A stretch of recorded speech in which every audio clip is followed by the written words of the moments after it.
cambiamos de tema ahora y hablamos de una medida de fuerza que han tomado los trabajadores bancarios, allí a partir de lo que es la decisión de su titular de la asociación bancaria, hablamos de Sergio Palazzo, de llevar adelante un paro de actividades durante 3 jornadas. Bueno, en el día de hoy se cumple la primera de ellas y con Palazzo está justamente Gabriela Karchak. Gaby. Hola Julián, buen día. 9 de febrero por el 9%, no es caprichoso el día elegido, tampoco el 19 y el 20 de febrero en que tampoco habrá actividad bancaria. Estamos con Sergio Palazzo, que es el titular del sindicato, para preguntarle el porqué de esta medida y por qué no pudieron llegar a un acuerdo. ¿Cómo le va? Buen día y gracias por atender. Buen día, gracias a ustedes y saludos a toda la audiencia. Bueno, en primer lugar, nuestro acuerdo salarial finalizó en el mes de diciembre y desde entonces que hemos mantenido reuniones con el sector empresario, a veces fuera del ámbito del ministerio y 4 reuniones en el ámbito del ministerio. En todas las reuniones el sector empresario siempre ofreció un 9% y planteó un ajuste por inflación cuando superara el 9%. Y los otros 2 componentes económicos de nuestro acuerdo, que son un bono en el mes de enero, decidieron no pagarlo, y el del día del bancario decidieron suprimir lo que es un monto multiplicado por los coeficientes, por lo menos así lo han expresado en todas las actas. Perdón, estos son acuerdos históricos, ¿de qué data? Bueno, desde el 2003 que se vienen formalizando acuerdos y estos componentes vienen desde hace años, inclusive el bono del mes de enero tiene hasta aportes previsionales desde hace 5 años. Más de 15 años que tienen este acuerdo. Sí, okay. Y además nuestro acuerdo siempre por la característica de la actividad que es muy rentable se abona en un solo pago, es decir, no es fraccionado, desde enero a diciembre es el mismo porcentaje.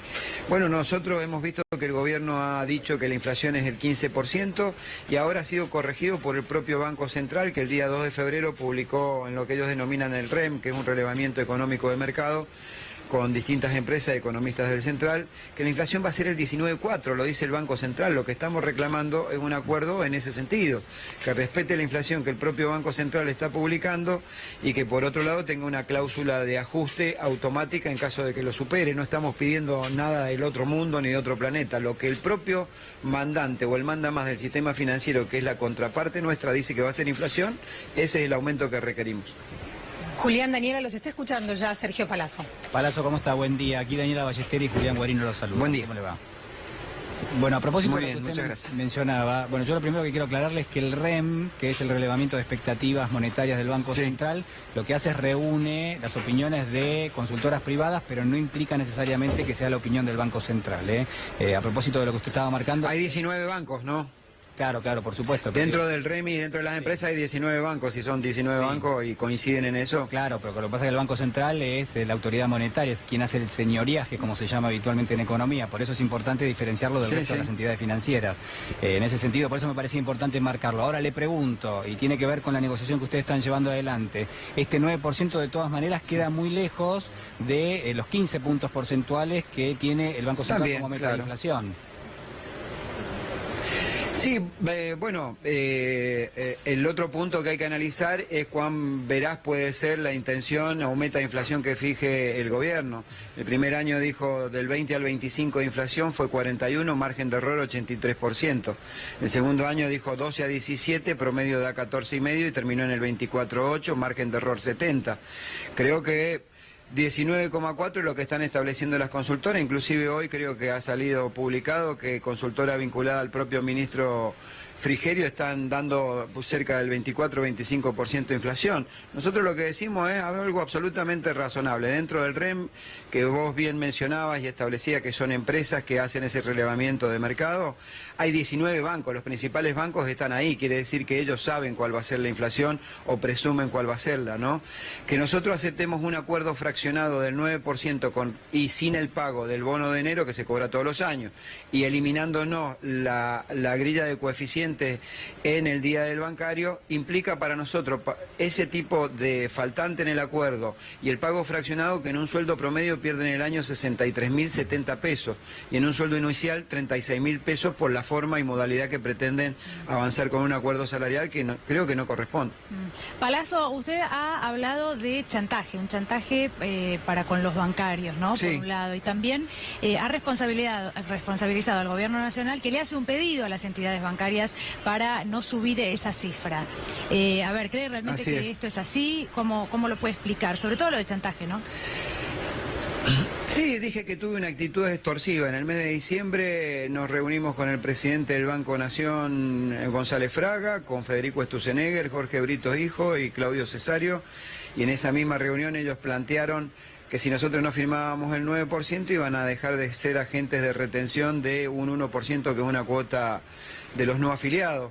Como decidimos que no, rápidamente fueron al ministerio y lograron su cometido en una resolución que es un mamarracho jurídico, porque ni siquiera nos dieron parte para que nosotros contestáramos, pero más allá de eso, eso lo resolveremos más adelante. Yo lo que quiero discutir es este acuerdo salarial, porque aplicar el 19,4 con la modalidad de los 3 ítems que mencioné, o aplicar el 9%, significa que los bancos lo que están discutiendo son 6.300 millones de pesos más que tendrían que poner en la nómina salarial. Eso es lo que estamos discutiendo. Lo demás lo resolveremos por la vía judicial o en un acuerdo o cuando termine este conflicto seguramente se resolverá, por eso no redundo mucho en eso, ¿no? Palazzo, ustedes adhieren, ¿no? Y con respecto a los bancos, y con respecto a la presión sobre los bancos, esto no es nuevo, quiero decirlo, la intromisión del Poder Ejecutivo para tratar de condicionar una paritaria entre dos sectores.